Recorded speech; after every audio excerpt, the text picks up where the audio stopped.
cette époque moderne, est-ce qu'elle est capable de donner des Romagari? Alors, la question est relativement complexe et je ne voudrais pas dire de bêtises, mais le problème est relativement profond. Je pense que à l'époque, les maisons d'édition jouaient peut-être davantage le jeu de la qualité plutôt que de la quantité. Aujourd'hui, le problème, c'est qu'il pourrait très bien y avoir un Romagari émergent. Le seul souci qu'il y ait, c'est que ce personnage au féminin ou au masculin serait noyé dans une masse. Quand on voit les sorties littéraires chaque année qui sont dément, enfin à un nombre juste dément, comment voulez-vous que une personne, uniquement une personne, ressorte autant que Romagari? Et Romagari de son époque n'était pas forcément aimé non plus. Hein. C'était un être relativement subversif. Est-ce qu'aujourd'hui ce serait possible? Comment on démarque Des uns et des autres, on essaye, on va au-delà. C'est-à-dire qu'il y aura, des rencontres, des tables rondes sur 3 jours.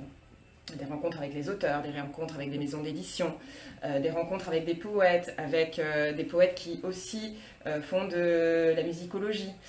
Il y aura des rencontres pour les enfants, il y aura des rencontres pour les ados qui aiment par exemple la BD parce qu'ils ont l'impression que lire une BD c'est moins lire. Mais en fait, c'est un leurre, et heureusement.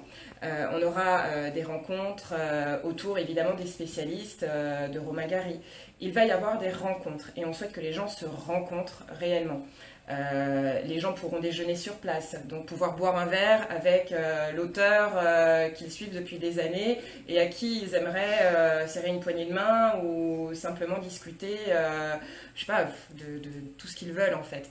Donc les gens, on a décidé de mélanger les genres et les personnes et toute population. C'est pas d'un côté comme ça existe aussi sur le continent. Ça peut arriver, sans citer personne, par exemple.